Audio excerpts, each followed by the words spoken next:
नमस्कार, आप देख रहे हैं मध्य प्रदेश का नंबर 1 न्यूज चैनल IBC 24। मैं हूं आप सभी के साथ रचना नितेश और बहुत बहुत स्वागत है आप सभी का मध्य प्रदेश के इस खास बुलेटिन में, जहां पर हम आपको मध्य प्रदेश की हर छोटी बड़ी खबर से करेंगे अपडेट। लेकिन सबसे पहले एक नजर अब तक की हेडलाइंस पर।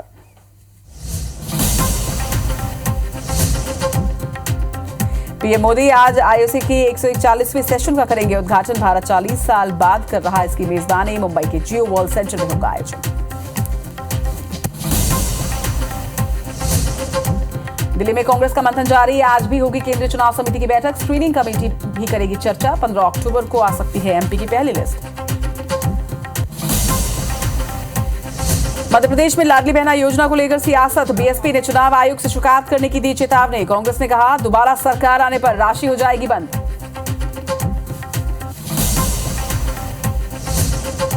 कटनी में 18 लाख रुपए के सोने के बिस्किट जब्त। सर्चिंग के दौरान RPF ने की कार्रवाई। इनकम टैक्स विभाग को दी जानकारी।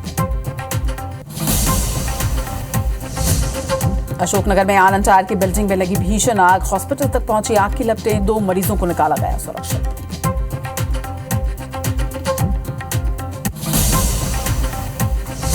वर्ल्ड कप में आज भारत और पाकिस्तान के बीच महामुकाबला। अहमदाबाद के नरेंद्र मोदी स्टेडियम में खेला जाएगा मैच। दोपहर 2 बजे से शुरू होगा मैच।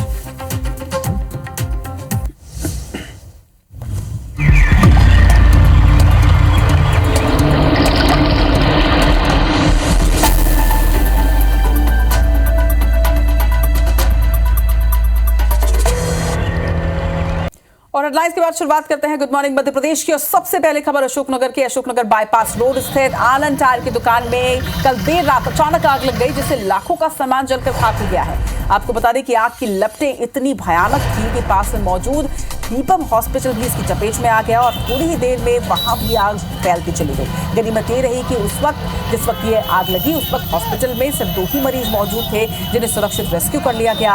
और यही वजह रही कि कोई जनहानि यहाँ पर नहीं हुई है। इस पूरी आगजनी में कोई जनहानि की खबर सामने नहीं आई है। आपको बता दें कि बाईपास रोड पर बस स्टॉप के पास ये टायर की दुकान है, जिसमें बेसमेंट में आग लगी, जहाँ पर टायर निर्माण का काम भी चल रहा था। वहीं अचानक आग लगी, जिसके बाद सारे ही कर्मचारी समय रहते बाहर आ गए। थोड़ी देर में उस आग ने भयंकर रूप ले लिया, जो तस्वीरें भी आप देख रहे हैं। बेसमेंट के बाद ये आग फैलती चली गई और टायर की दुकान के बगल में ही दीपम हॉस्पिटल तक ये पहुंच गई, जिसकी चपेट में आकर हॉस्पिटल में भी बुरी तरह से आग लग गई। हालांकि समय रहते यहाँ पर दमकल की गाड़ियां पहुंच गई, आग पर काबू पाया गया। मगर आग इतनी भयानक थी कि बुझने का नाम नहीं ले रही थी और काफ़ी मशक्कत करने यहाँ पर पड़ी है। लेकिन गनीमत इस पूरी घटना में ये रही कि कोई भी व्यक्ति घायल नहीं है, झुलसा नहीं है, सभी पूरी तरह से सुरक्षित हैं।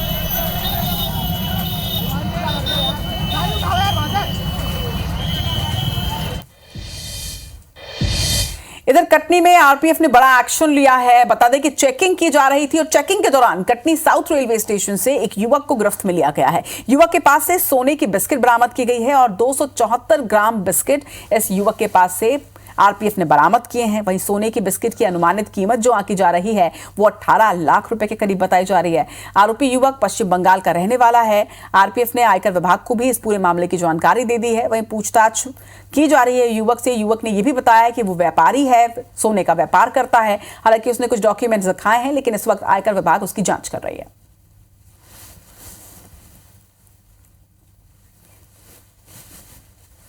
सघन चेकिंग अभियान के दौरान एक संदिग्ध व्यक्ति को पकड़ा गया था, जिसके पास से 274 ग्राम के लगभग सोना बिस्किट के रूप में टूटे हुए टुकड़ों में मिला है। बिल वगैरह हैं उनके पास, लेकिन उसकी जांच इनकम टैक्स के माध्यम से कराई जाएगी।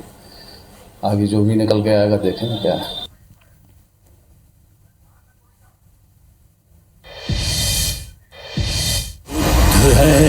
युद्ध है, युद्ध है, ये युद्ध है, ये युद्ध है। तो चलिए बात करेंगे महायुद्ध की, जो होने वाला है ICC वर्ल्ड कप में आज भारत और पाकिस्तान के बीच। ICC वर्ल्ड कप 2023 का सबसे बड़ा मुकाबला आज खेला जाना है। भारत का सामना पाकिस्तान से होगा। आज हर किसी की जुबान पर केवल भारत पाकिस्तान मैच का ही जिक्र है। 2 बजे का लोगों को इंतजार है। वनडे वर्ल्ड कप में भारत पाकिस्तान की टीम 7 बार एक दूसरे से टकरा चुकी है। सभी मुकाबले में खास बात यह कि भारत ने बाजी मारी है और आज एक बार फिर से वही परफॉर्मेंस भारत दोहराएगा। आएगा, यही इच्छा तमाम भारतीयों की। वनडे इंटरनेशनल की अगर बात करें तो दोनों के बीच अब तक 133 मैचों में पाकिस्तान ने 73 बार जीत दर्ज की है, तो भारत ने 56 मैचों में जीत दर्ज की। इसके अलावा 4 मैच बेनतीजा भी रहे। लेकिन वर्ल्ड कप की अगर हम बात करते हैं तो भारत और पाकिस्तान अब तक 7 बार आमने सामने रहे हैं और 7 बार भारत ने जीत हासिल की है। तो आज अहमदाबाद में यह महायुद्ध होना है, लेकिन अहमदाबाद में होने वाले इस महायुद्ध पर निगाहें पूरे विश्व की हैं। माशाल्लाह माशाल्लाह माशाल्लाह। भारतीय खिलाड़ी अहमदाबाद पहुंच चुके हैं और वहां का रोमांच तो देखते ही बन रहा है, लेकिन इसके साथ ही मध्य प्रदेश और छत्तीसगढ़ में भी तमाम जो उत्साह है वो भी आपको दिखाते हैं। इस वक्त इंदौर का रुख कर रहे हैं। इंदौर में मैच का एक अलग ही उत्साह रहता है। निहारिका इस वक्त हमारे साथ है। निहारिका, मुझे मालूम है कि आप भी इस मैच का इंतजार कर रही हैं। दोपहर 2 बजे के पहले आप भी इतने सारे काम खत्म करने वाली हैं, लेकिन उसके पहले जरा हमको ये भी बताइए कि इंदौर में आज लोग कितने उत्साहित है, क्योंकि यहाँ मैच का जो रोमांच है वो एक अलग ही लेवल पर नजर आता है।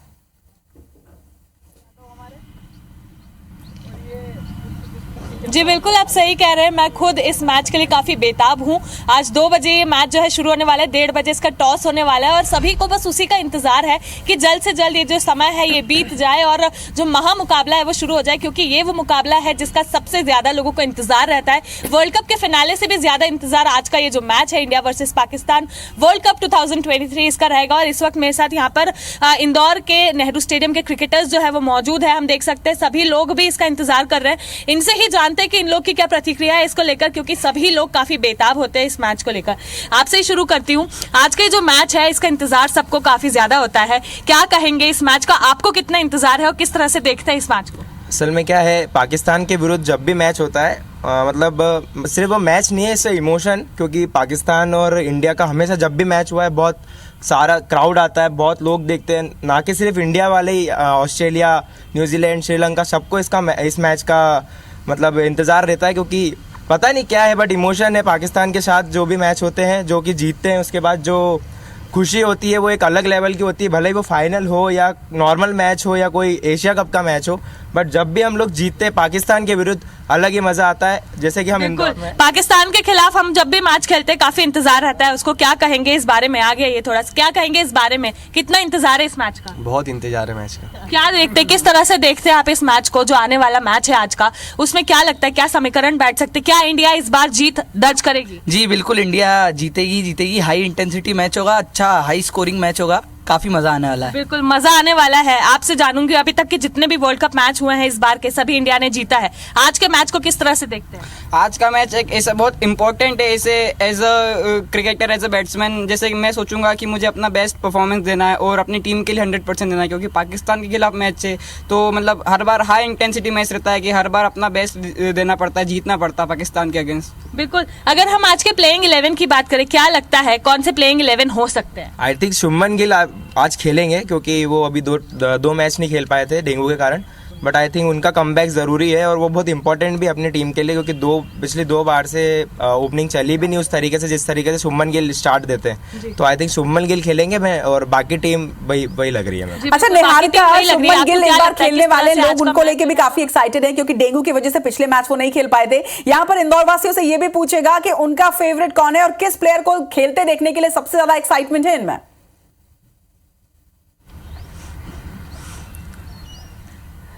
जी बिल्कुल, आपसे ही पूछते हैं। हमारी जो एंकर है वो सवाल कर रही है, आपका फेवरेट प्लेयर कौन सा है और किसको देखने के लिए आप सबसे ज्यादा एक्साइटेड है? जी विराट कोहली और मेन कुलदीप यादव, क्योंकि आज का मैच मेन स्पिनर्स के ऊपर डिपेंड करेगा। जिस टीम के स्पिनर्स और बॉलर ज़्यादा अच्छा परफॉर्म करेंगे वो आगे रहेगी। जी बिल्कुल, आपसे जानना चाहूंगी कौन है आपका फेवरेट प्लेयर, किसका इंतजार सबसे ज्यादा है आपको? हाँ, शुभमन गिल का बहुत इंतजार था। शुभमन गिल की बैटिंग बहुत अच्छी लगी मुझे।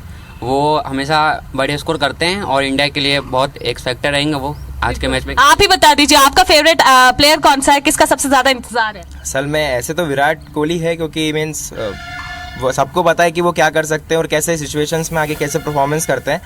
बट आई थिंक मैं देखना चाहूँगा हमारे इंडिया के बॉलर्स कैसा करते हैं, क्योंकि पाकिस्तान की बैटिंग लाइनअप जो है वो काफ़ी स्ट्रॉन्ग है। But I think bowlers match जिताएंगे। अगर आज बॉलर्स ने अच्छा करा तो हम मैच जरूर जीतेंगे। बॉलर्स मैच जिताएंगे, काफी बड़ी बात बोली है। क्या आपको लगता है कि आज के जो बॉलर्स है वो मैच जिता सकते हैं, कि बैट्समैन पे भी काफी चीजें निर्भर रहेगी? नहीं, बॉलर पे आज डिपेंड करेगा मैच।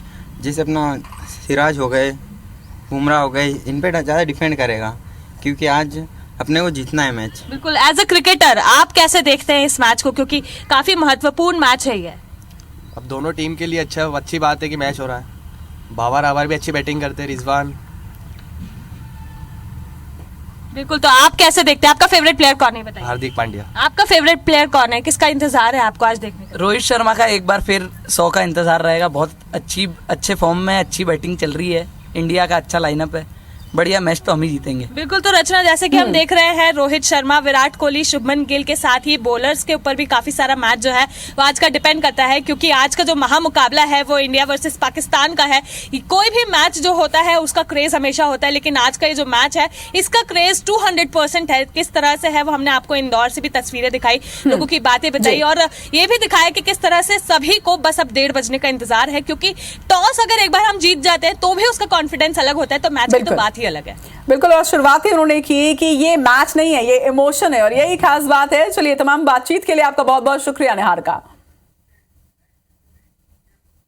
चलिए, और अब कुछ सियासी खबरों की ओर रुख कर लेते हैं। नवरात्र के पहले दिन ये माना जा रहा है कि कांग्रेस की पहली लिस्ट आ जाएगी, और ये बात लगातार IBC 24 भी आपसे कह रहा है। पहली लिस्ट में अब आपको ये भी जानकारी दे दे, एक बड़ा अपडेट, कि 7 से ज्यादा नाम यहां पर आ सकते हैं। कांग्रेस का दिल्ली में मंथन जारी है। आज भी केंद्रीय चुनाव समिति की यहां बैठक होनी है, जिसमें प्रदेश की स्क्रीनिंग कमेटी भी चर्चा करेगी।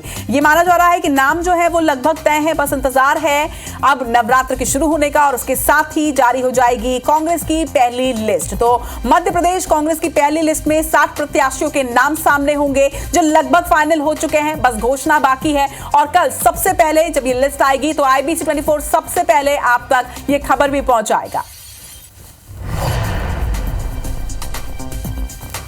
तो चुनाव से जुड़ी हर खबर सबसे पहले IBC 24 आप तक पहुंचा रहा है। नवरात्र के पहले दिन कांग्रेस की पहली लिस्ट सामने आने वाली है। इंतजार लगभग खत्म हो चुका है, बस एक दिन का इंतजार, और कल पहली लिस्ट सामने होगी। ये भी एक्सक्लूसिव जानकारी आपको IBC 24 दे दे कि 60 प्रत्याशियों के नाम पहली लिस्ट में कांग्रेस शामिल कर चुका है, और इनकी घोषणा कल नवरात्र के पहले दिन कर दी जाएगी। आज भी दिल्ली में स्पेशल मीटिंग है। प्रदेश की स्क्रीनिंग कमेटी भी चुनाव समिति की इस बैठक में शामिल होने वाला है। मंथन जो है वो लगातार जारी है, और लगभग आखिरी दौर पर ये चर्चा जो है वो अब पहुंच चुकी है, क्योंकि नाम जो है वो लगभग फाइनल हो चुके हैं, मोहर लग चुकी है, बस घोषणा बाकी।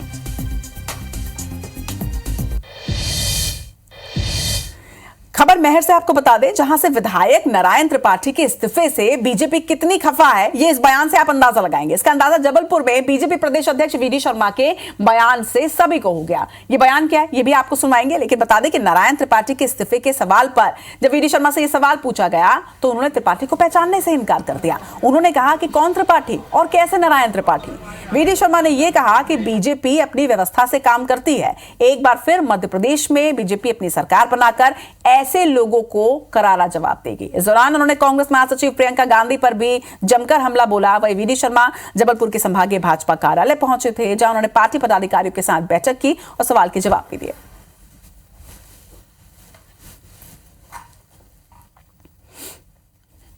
इसकी नाराजगी नारायण त्रिपाठी, काय के नारायण त्रिपाठी? कौन से नारायण त्रिपाठी भाई? किन नारायण त्रिपाठी की बात कर रहे हो? कोई नारायण त्रिपाठी नहीं है, कोई नाराजगी नहीं। भारतीय जनता पार्टी का एक एक कार्यकर्ता ताकत के साथ मैदान में उतरा है। इस बार प्रचंड बहुमत की सरकार बना करके ऐसी बातें करने वालों को भी जवाब हम गहराई के साथ देंगे। क्या उड्डयन मंत्री ज्योतिरादित्य सिंधिया मध्य प्रदेश का विधानसभा चुनाव लड़ेंगे? ये सवाल मौजूदा वक्त में बड़ा हो चला है। कल रात भोपाल की बैठक में सूत्रों के हवाले से यह कहा गया कि वो चुनाव नहीं लड़ेंगे, जिसके तुरंत बाद सिंधिया के ऑफिस मीडिया हाउस मैसेज पहुंचा था, जिसमें यह कहा गया कि यह खबर पूर्णतः आधारहीन है और फर्जी भी है। जिसके बाद यह तय हो गया कि हां, सिंधिया चुनाव लड़ने के मूड में तो हैं, लेकिन इसके क्या मायने हैं इस रिपोर्ट से समझ लेते हैं। मध्य प्रदेश में भाजपा को 94 सीटों पर उम्मीदवारों के नाम घोषित करने हैं। इसे लेकर बीजेपी कोर ग्रुप की बैठक बीती शाम भोपाल में हुई। इस बैठक में ऐसा कुछ हुआ जिसके बाद ज्योतिरादित्य सिंधिया के चुनाव नहीं लड़ने की अफवाहें फैल गई, जिसे लेकर सुबह ज्योतिरादित्य सिंधिया के ऑफिस से इन अफवाहों और खबरों का खंडन कर दिया गया और उनको भ्रामक बताया। मैंने सदैव कहा है, मैं पार्टी का कार्यकर्ता हूँ, कार्यकर्ता के रूप में कार्य कर रहा हूँ। अभी भी आपने मुझे देखा 3 घंटे कार्यकर्ताओं के बीच में ही एक टेबल पे मैं घूम रहा था। कार्यकर्ता के रूप में ही कार्य करता हूं। सियासी गलियारों में यह खबर है कि ज्योतिरादित्य सिंधिया को बीजेपी शिवपुरी से या ग्वालियर पूर्व विधानसभा से चुनाव मैदान में उतार सकती है। ऐसे में बीजेपी के सांसद और सिंधिया परिवार के करीबी विवेक नारायण शेजवलकर का कहना है कि यह पार्टी के हित की बात होगी, क्योंकि यह चुनावी युद्ध का मैदान है, इसलिए पार्टी मैदान में जीतने के लिए उतार सकती है। वहीं कांग्रेस का कहना है कि सिंधिया के लड़ने से बीजेपी को नुकसान होगा। इस उद्देश्य से ये सब वरिष्ठ नेताओं को लड़ाया जा रहा है। उसका उद्देश्य तो ये है कि उस अंचल की जो बाकी सीटें हैं उस पर प्रभाव पड़े और उनको जीतने में आसानी हो। तो ये बात मेरा मानना है सिंधिया जी के साथ भी लागू होती है। यदि वो कहीं से लड़ते हैं तो निश्चित रूप से जो सीटें वहाँ पर आसपास की हैं उन पर असर पड़ेगा। सिंधिया जी अगर नहीं लड़ते हैं तो हम 28 से 30 सीटें जीत रहे हैं, और सिंधिया जी अगर लड़ते हैं तो हम 34 की 34 सीटें जीतेंगे, और सिंधिया जी की साफ सुपड़ा साफ होगा। सिंधिया जी भी जिस प्रकार लोकसभा में उनकी स्थिति हुई, वही स्थिति उनकी विधानसभा में होगी, और जनता मन बनाए बैठी है कब सिंधिया जी आएँ और कब चुनाव हो। इसलिए सिंधिया जी अगर आते हैं तो 34 की 34 सीट कांग्रेस पार्टी जीतेगी और भारतीय जनता पार्टी इस संभाग में शून्य पर पहुंच जाएगी। एक नजर उन खास बातों पर जो सिंधिया को विधानसभा सीट पर भी मजबूती देती है। ग्वालियर चंबल अंचल पर सिंधिया की मजबूत पकड़। गुना शिवपुरी संसदीय क्षेत्र से लंबे वक्त तक सांसद रहे। ग्वालियर में राजशाही के वक्त से लोकतंत्र तक परिवार की बड़ी पृष्ठभूमि होना। ग्वालियर के महाराज के रूप में जाने जाते हैं सिंधिया। शिवपुरी और ग्वालियर क्षेत्र में बीजेपी में शामिल होने के बाद करोड़ों के विकास कार्यों की सौगात दी। ग्वालियर और शिवपुरी में सक्रिय रहते हैं। ग्वालियर में भी भाजपा संगठन के मजबूत होने के साथ ही उनके समर्थकों की तैनाती भी उन्हें मजबूत बनाती है। वहीं वरिष्ठ पत्रकार भी मानते हैं कि जिस तरह का माहौल बीजेपी में है, सिंधिया चुनाव लड़ सकते हैं। भारतीय जनता पार्टी ने विधानसभा चुनाव के लिए अपने बड़े केंद्रीय नेताओं को चुनाव मैदान में उतार दिया हो, तो ऐसे में ज्योतिरादित्य सिंधिया की संभावनाएं भी चुनाव लड़ने की बढ़ जाती हैं। भारतीय जनता पार्टी एक कड़े निर्णय लेने के लिए पहचाने जाने वाला दल है। ऐसे में वो ऐसा निर्णय ले भी सकती है कि उनको टिकट दे। भाजपा का पूरा फोकस ग्वालियर चंबल अंचल की सीटों पर सबसे ज्यादा है। वर्ष 2018 के विधानसभा चुनाव में कांग्रेस को यहां से 34 में से 26 सीटों पर जीत मिली, जिसके दम पर कांग्रेस 15 साल बाद सत्ता में वापस आ गई थी। ऐसे में इस बार भाजपा कोई रिस्क लेने के मूड में नहीं है, इसलिए बड़े चेहरों को मैदान में उतारा है। इसी कड़ी में अगला नाम ज्योतिरादित्य सिंधिया और शेजवलकर का माना जा रहा है। नासिर गौरी, IBC 24, ग्वालियर।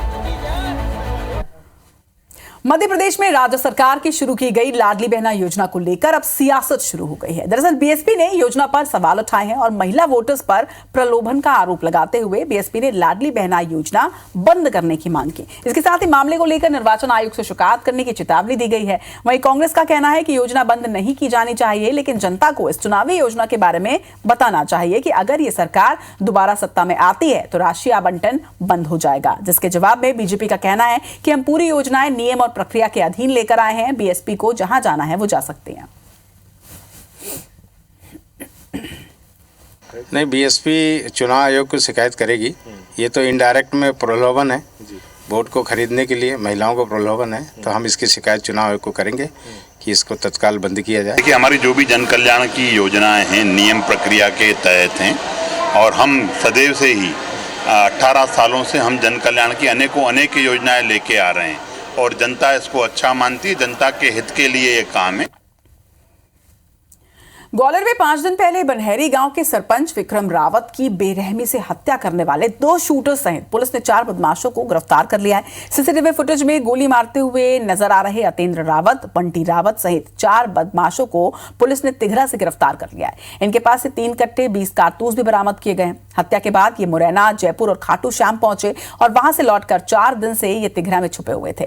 दरअसल क्राइम ब्रांच को शूटर्स की सटीक सूचना मिली, जिस पर क्राइम ब्रांच की टीम ने घेराबंदी कर हत्या के आरोपियों को गिरफ्तार कर लिया। जबकि हत्या के 5 दिन बाद भी सरपंच के गांव में सन्नाटा और दहशत कायम है।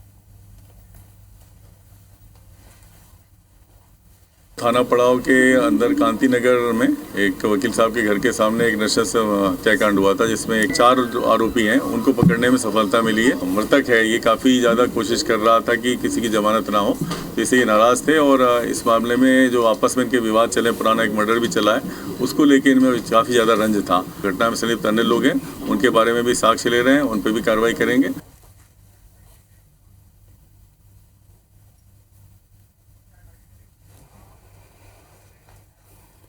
इधर शिवनी में आ रहे भूकंप के झटकों का कारण वैज्ञानिकों ने आखिरकार खोज निकाला है। दिल्ली से आए वैज्ञानिकों की टीम का कहना है कि शिवनी में ज्यादा जल भराव की वजह से भूकंप आ रहे हैं, मगर बड़े भूकंप आने की संभावना यहां कम है। दिल्ली से आए वैज्ञानिक पी ओझा का कहना है कि शहरवासियों को डरने की कोई जरूरत नहीं है, क्योंकि ये हल्के झटके हैं और बड़ा भूकंप यहां पर नहीं आएगा। भूकंप मापी यंत्र लगाए हैं, हमारे 2 तरह के भूकंप यंत्र लगे, जिसका कंटिन्यूस डेटा रियल टाइम में, एक्चुअल टाइम में डेटा हमारे दिल्ली में जा रहा है। जो सिवनी जिला में एक दरारें हैं जो कि ईस्ट से वेस्ट मतलब पूरब से पश्चिम की तरफ पास कर रही हैं। मेन कारण जो इस भूकंप के हैं वो दरारों का हाइड्रोफ्रैक्चर जिसको बोलते हैं, उसमें पानी का जाना और पानी का निकलना, जिससे रॉक तनाव में आते हैं और एनर्जी को रिलीज करते हैं। तो मध्य प्रदेश की खबरों में फिलहाल इतना ही, लेकिन आगे आप देखिए छत्तीसगढ़ की खबरें। गुड मॉर्निंग छत्तीसगढ़ में। नमस्कार।